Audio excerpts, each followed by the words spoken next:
Una sesión más del curso de Química General de la Universidad Autónoma Metropolitana Unidad Lerma.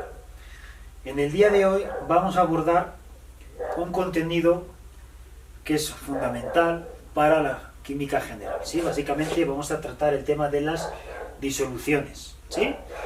Varios conceptos asociados a la solubilidad y saturación. Es importante porque las disoluciones, ¿sí?, es un tipo de mezcla que se usa comúnmente en el laboratorio asociado a ciencias biológicas y de la salud, tanto en ingeniería de alimentos como en ciencias ambientales y en muchísimas otras carreras del área de las ciencias de la salud. Lo primero que debemos decir es que cuando nos referimos a una disolución debemos entenderla como una mezcla, ¿sí?, de varios componentes que se caracteriza por tener una distribución homogénea en el recipiente que está incluida, ¿de acuerdo? ¿Cómo debemos entender el término homogeneidad? La homogeneidad debe entenderse como una distribución razonablemente similar en todas las partes del recipiente donde está, ¿sí? Esto es lo primero que tenemos que decir respecto de las disoluciones. ¿Qué más podemos decir? Que fundamentalmente una disolución puede... en una disolución podemos entender dos categorías de elementos, ¿sí? Puede ser un sólido que se disuelve en un líquido, ¿sí?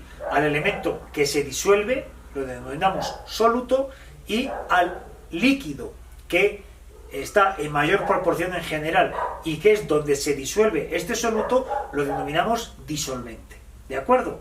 Bueno, simplemente como elemento. Fíjense, otra cosa interesante que es interesante comentar es que en las mezclas, en las disoluciones, ¿sí?, aquellos compuestos que forman parte de las mismas tienen propiedades físicas y químicas, ¿sí?, que la tenían previamente antes de formar parte de la disolución y una vez que están formando parte de la disolución.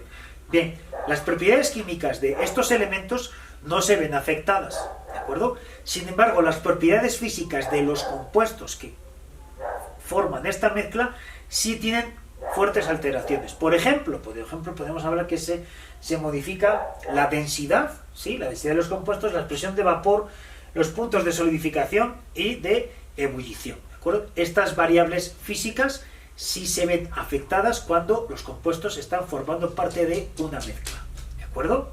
Sin embargo, cuando están previamente a la disolución, entonces tienen otras propiedades físicas. Bien. Otro elemento interesante que hay que considerar es que no siempre en las disoluciones hay un sólido que se disuelve, un soluto, y un disolvente líquido, ¿de acuerdo? Hay veces que el elemento que se disuelve es otro líquido. Entonces, en este caso, no se produce como tal un fenómeno de disolución como tal. Imagínense, simplemente voy a dar un ejemplo. Una molécula que se rodea a su vez de moléculas de agua, entonces queda disuelto, ¿de acuerdo? En este caso puede darse que el alcohol se disuelva en agua, o haya alcohol y acetona, o haya alcohol e isopropanol. Puede haber distintos tipos de líquidos. En este caso no se produce un fenómeno de disolución como tal, sino de redistribución, de homogeneización, ¿de acuerdo? Bien. Bajo estas condiciones, simplemente se asume que aquel líquido que está en menor proporción volumétricamente, ¿sí?, es el que actúa como soluto, y el que está en mayor proporción volumétricamente actúa como disolvente, ¿sí? Aquí tienen una representación gráfica que permite visualizar la idea o la noción que estoy intentando transmitirle. Tenemos en este caso un disolvente que está representado en estos círculos azules, que bien podría entenderse como moléculas de agua, ¿sí?, y un soluto. Entonces, cuando se produce la mezcla, simplemente en el esquema resultante se ve una redistribución homogénea del soluto y el disolvente en toda la mezcla, ¿sí? Bien, fíjense. Voy a continuar con la clasificación de las disoluciones. Si hay una clasificación, debemos de considerar que hay una categorización. Hay un establecimiento de categorías en función de cuál es la naturaleza físico-química de los elementos que forman parte de la disolución. Y en este caso podemos distinguir dos tipos de disoluciones. aquellas de las que hablamos disoluciones moleculares, ¿sí? En las cuales el elemento, el soluto, ¿sí? Que se disuelve en el disolvente, no tiene una disociación en función de la carga cuando está en forma acuosa, está en disolución acuosa, ¿de acuerdo? Entonces, en este caso podemos hablar de una disolución de sacarosa, ¿no? Agua y azúcar, tenemos el disolvente, el agua, el soluto, la sacarosa. Cuando se produce la mezcla, entonces el azúcar se empieza a disolver, ¿sí? Hay un estado sólido, empieza a disolverse, empieza a haber redistribución, pero en forma molecular, ¿sí? Y finalmente tenemos que la parte sólida de la sacarosa ha desaparecido y está completamente disuelta en el agua, ¿sí? A este tipo de disolución lo denominamos disolución molecular, porque lo que se está disolviendo es una molécula no disociada, en este caso es sacarosa, que es un disacárido constituido por una molécula de glucosa y una molécula de fructosa, ¿de acuerdo? El otro tipo de disoluciones son las disoluciones de tipo iónico. En este caso, las disoluciones de tipo iónico pueden entenderse para ácidos y bases fuertes o para sales. En este caso, hay una disociación de los elementos que constituyen la molécula inicial. El caso ejemplo, o ejemplo característico, tenemos la disolución iónica entre agua y sal común. La sal común es cloruro de sodio. Cuando entra en disolución, se disocia en ion cloruro e ion sodio, ¿sí? Entonces no tenemos una entidad molecular, sino tenemos una entidad iónica. En este caso, nuevamente, tenemos que el agua, ¿sí?, se mezcla con la sal, se produce esta, digamos, disociación de la sal y finalmente tenemos una redistribución de iones cloruro, iones sodio y moléculas de agua. A este tipo de disolución de mezcla lo denominamos disolución iónica. ¿De acuerdo? Disolución iónica. Bien. En la siguiente tabla les muestro qué tipo de disoluciones puede haber en función de cuál es la naturaleza o el estado alotrópico del soluto y del disolvente, ¿sí? Por ejemplo, para el estado en el cual el soluto, ¿sí?, es sólido y el disolvente es sólido, pues tenemos aleaciones. Para casos de que el soluto es un líquido y el disolvente un sólido, tenemos amalgamas. Para un soluto en forma gaseosa y un disolvente sólido, tenemos pues ese caso extraño que es hidrógeno ocluido en platino. ¿Qué más? Fíjense, cuando el disolvente se trata de líquido, nuevamente sólido, líquido, gas, tendremos el azúcar en agua, el alcohol en agua, líquido, líquido, y gas líquido, amoníaco en agua.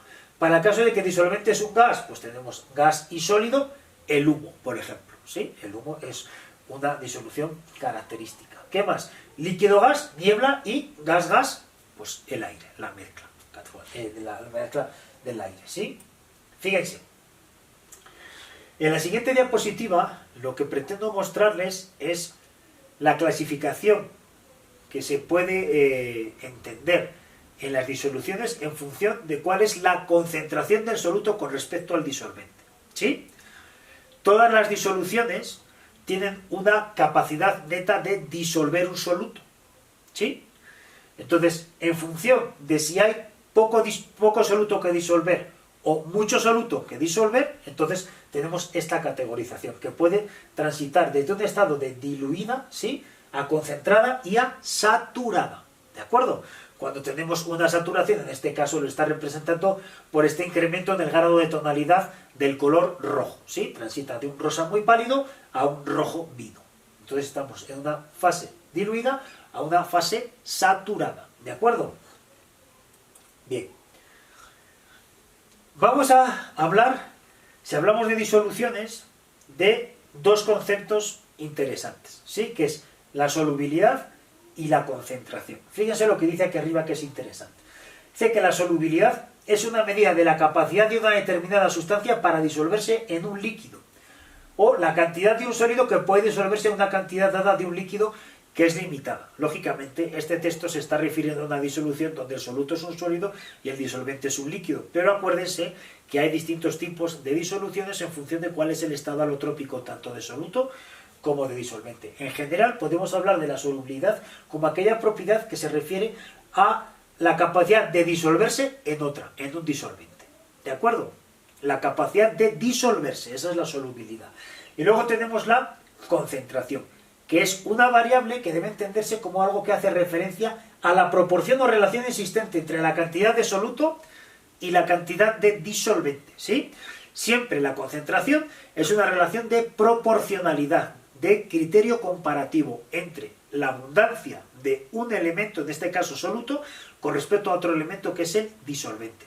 No elemento en sentido químico, sino en sentido de componente de una disolución. ¿De acuerdo?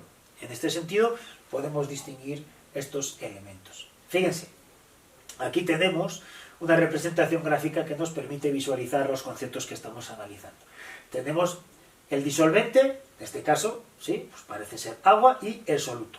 Se diluye y en función de la concentración, nuevamente asociada a la tonalidad, tenemos que conforme se incrementa la tonalidad, se incrementa la concentración. Pero llega un momento que incluso puede generarse cristalización. ¿Qué es lo que pasa? Que cuando tenemos un umbral de gramos o de cantidad de soluto superior a lo que puede disolver, ¿sí? Ese disolvente, no todos los compuestos, pero algunos de ellos pueden cristalizar, ¿sí? Pueden cristalizar. Esto es característico de soluciones saturadas, ¿de acuerdo? Bien, aquí tenemos una disolución no saturada, llega al grado de estar concentrada, pero no saturada, no sobrepasa ese umbral a partir del cual ya el soluto pasa a cristalizar, se ha unido al disolvente y ha generado ese tipo de cristal que en su forma inicial no tenía, ¿de acuerdo? Bien. Fíjense, a partir de este punto en la presentación me voy a dedicar a definir, a intentar poner en perspectiva algunas de las medidas que utilizamos en química general para aproximarnos a la resolución de los problemas, ¿de acuerdo?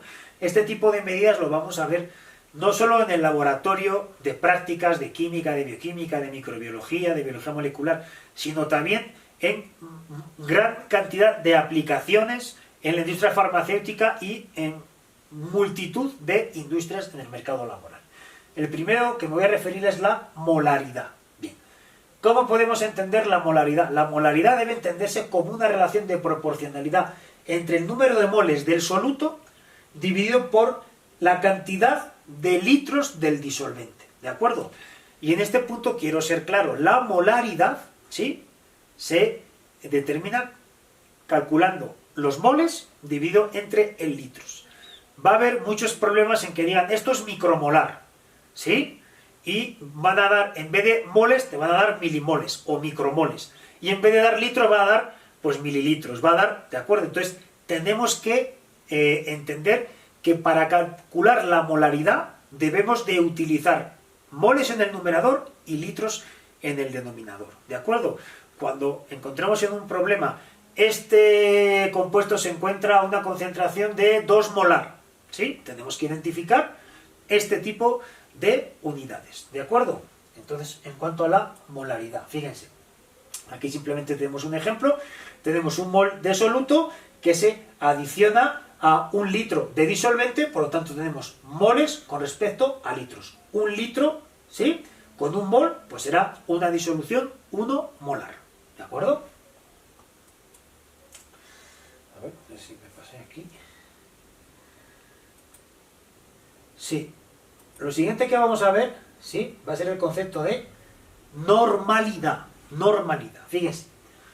¿Cómo vamos a entender el concepto de normalidad? Lo voy a leer y luego lo voy a explicar. Fíjense, dice, la normalidad de un compuesto es el número de equivalentes gramo, subrayo, equivalentes gramo, de dicho componente, que es en este caso el soluto, que hay por cada litro de disolución.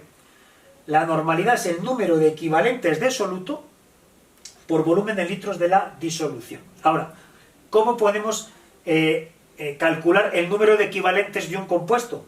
Los equivalentes pueden calcularse utilizando la masa del soluto en términos de gramos, ¿sí?, dividido por la valencia que está utilizando. Acuérdense que la valencia es un número que pueden encontrar en el sistema periódico de los elementos y que les ayuda a entender cómo se combina un átomo con respecto a otro para generar un compuesto. Por ejemplo, fíjense, aquí tenemos varios ejemplos, ¿sí? Simplemente lo voy a referir en este caso a ácidos y bases. Fíjense, por ejemplo, para los ácidos y los bases el equivalente son los gramos de ácido o base capaces de producir 1 mol de protones o 1 mol de hidroxilos, ¿sí? Fíjense, para el ácido clorhídrico tenemos 1 mol, pero como el hidrógeno está actuando con valencia 1, ¿sí? Que es el que debería tener el cloro, acuérdense, cuando están combinados, la valencia del hidrógeno pasa a formar parte del subíndice que debe acompañar al otro elemento que le acompaña. Y el del cloro también actúa con valencia 1. Ambos actúan con valencia 1, por tanto, 1 por 1 sería un equivalente mol.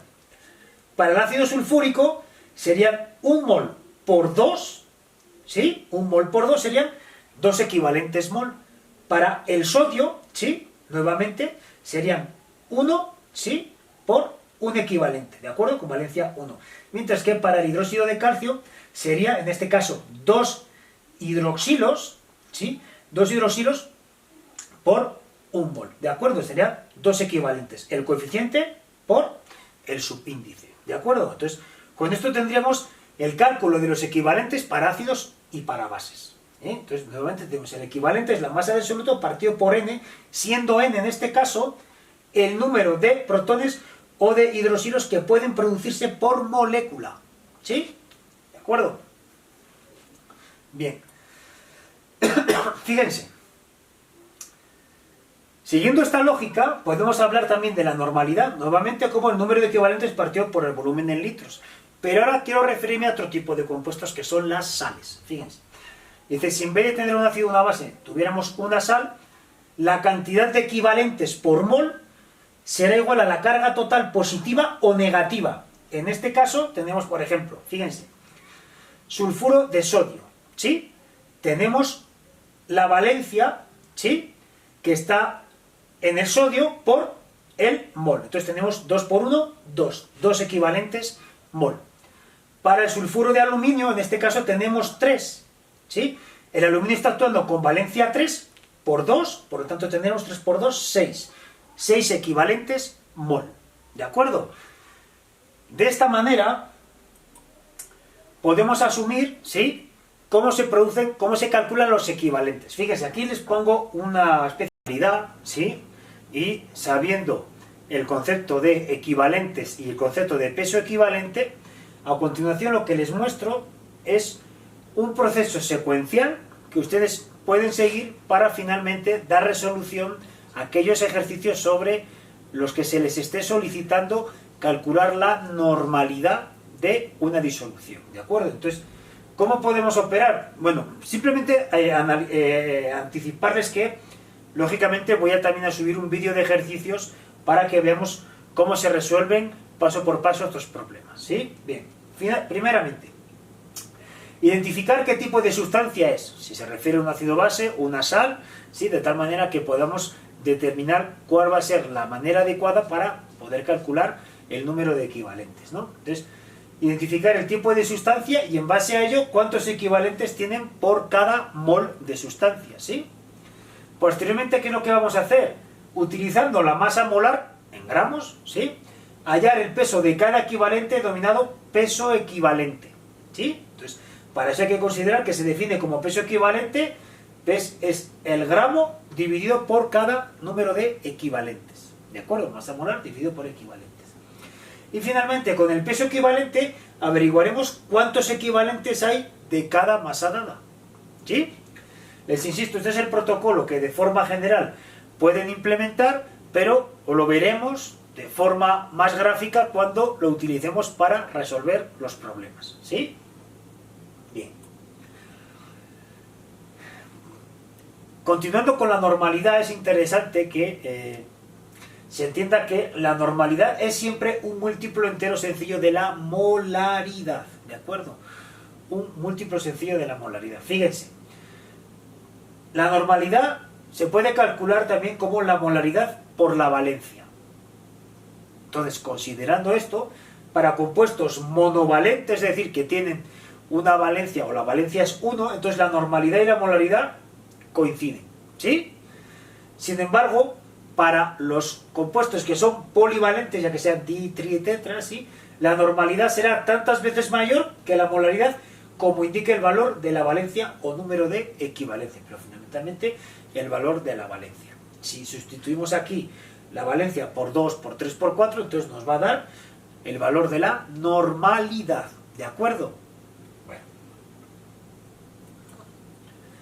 Hasta aquí terminamos con la normalidad y voy a continuar con otra medida que es la molalidad. ¿Sí? La molalidad. En este caso, ¿cómo podemos entender la molalidad? Bueno, es básicamente el número de moles de dicho componente, pero referido a un kilogramo. Si antes hablábamos de la molaridad como el número de moles referido al volumen, pero en litros, ¿sí? Para calcular la molalidad, lo que vamos a utilizar es nuevamente el número de moles, pero en el denominador de esta expresión, de esta fórmula química, vamos a utilizar como unidades el kilogramo, ¿sí? De disolvente, no tiene por qué ser de la disolución, ¿sí? Del disolvente. Entonces, la molalidad, que se escribe como M minúsculas, cantidad de soluto en moles dividido por la masa del disolvente en kilogramos, ¿sí? Entonces, hablaremos de molalidad, ¿sí? Bien. Lógicamente también haremos un vídeo de ejercicio para que podamos trabajar con esta unidad. Fíjense, el siguiente valor, siguiente unidad o parámetro que vamos a analizar es la fracción molar, ¿sí? La fracción molar, bien. Lo primero que debemos entender es que la fracción molar es un término que va a estar ajustado para que finalmente el sumatorio de todas las fracciones molares nos dé 1. Por lo tanto, está normalizado, ¿sí? Está normalizado. ¿Cómo podemos entender o definir la fracción molar? Bueno, básicamente lo que nos está indicando la fracción molar es un término proporcional. Un término proporcional en el que nos informa sobre la cantidad de moles que hay del soluto respecto de la cantidad de moles totales que hay en la disolución. ¿Sí? Fíjense. En la variable anterior, la molalidad, lo calculábamos utilizando el número de moles del soluto dividido por el número de kilogramos del disolvente. No de disolución, sino del disolvente. ¿De acuerdo? Para el caso de la fracción molar, utilizaremos la cantidad de moles del soluto con respecto a la cantidad de moles totales o de la disolución. Sí, básicamente aquí está encuadrado. Es la relación entre el número de moles del soluto y el número total de moles de la disolución. Desde un punto de vista matemático podemos abreviarlo como la fracción molar, que es X mayúscula con su índice soluto, es el número de moles de soluto partido número de moles de soluto más número de moles del disolvente. O número de moles de soluto 1 más número de moles de soluto 2 más número de soluto... Sí, si hay varios solutos, vamos sumando para finalmente construir el denominador conjuntando el valor de todos los moles de los elementos presentes en la disolución para conseguir exactamente el número de moles totales, ¿sí?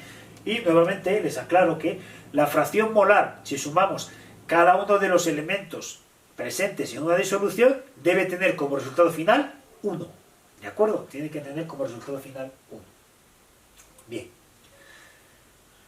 Otra medida que es interesante porque muchas veces en el laboratorio, ¿sí?, se preparan disoluciones, pero considerando, por ejemplo, esta proporción, peso o en masa, el porcentaje en peso o en masa. A veces puede ser peso-volumen, volumen-volumen, ¿sí? Hay distintos tipos de unidades que se tratan. Vamos a verlas todas, ¿de acuerdo? Empezando por el porcentaje en peso o en masa. Fíjense, en este caso, para poder hacer tratamientos en este sentido tenemos que hacer o asumir que vamos a trabajar sobre 100 gramos teóricos de esa disolución. ¿Sí? Fíjense, dice. Para calcular el porcentaje en peso o el porcentaje expresado en masa, tenemos que considerar qué es la masa de cada uno de los solutos expresada en gramos respecto de 100 gramos de disolución. ¿Sí? Por ejemplo, aquí tenemos un ejemplo muy sencillo. Si hablamos de una disolución, ¿sí?, en porcentaje en gramos, ¿sí? Entonces dices que es alcohol al 96%, asumimos que 96 gramos constituyen o pertenecen al alcohol y el 4% es del disolvente, en este caso es agua. ¿De acuerdo? 96% alcohol, 4% agua. Peso, peso. ¿De acuerdo? Entonces en este caso decimos que el porcentaje en masa será el gramos del soluto más dividido por el gramos de disolución y multiplicados por 100 para que nos los dé en términos porcentuales. ¿De acuerdo? En términos porcentuales. Fíjense. Las otras dos medidas de las que quería hablarles es el porcentaje volumen-volumen y el porcentaje peso-volumen. Para referirnos al porcentaje volumen-volumen, pues simplemente consideramos el volumen del soluto, ¿sí? Y en el denominador el volumen de la disolución. ¿De acuerdo? Siempre el volumen de la disolución va a ser mayor, por lo tanto la solución de esta fracción nos va a dar un número menor de 1 y luego lo multiplicamos por 100 para obtener el dato en términos porcentuales. Y de la misma manera podemos barajar la unidad peso-volumen. En este caso hablaremos de los gramos de soluto dividido por el volumen total de la disolución. ¿Sí? Multiplicaremos por 100 para obtener precisamente el tanto porcentual en términos de gramos con respecto al litros. ¿Sí? ¿De acuerdo? Acuérdense que luego todo esto puede venir pues modificado por las variables de densidad. ¿Sí? Las variables de densidad que afectan al volumen, que afectan a los gramos, que es una unidad que vamos a estar utilizando porque muchas veces son parámetros que figuran en los datos que generan los fabricantes de los compuestos y que son necesarios para preparar las disoluciones bajo las condiciones que se requieren, efectos de luego poder trabajar con ellas en experimentos, en la industria, en cualquier otro ámbito. ¿De acuerdo? Bueno. Hasta aquí el tema de disoluciones y en el siguiente vídeo lo que voy a hacer va a ser hacer ejemplos y los voy a subir a la plataforma para que ustedes puedan aplicar lo visto en la teoría en ejercicios. De la misma manera les enviaré una lista de ejercicios para que puedan practicar y el jueves podamos revisarlo en clase.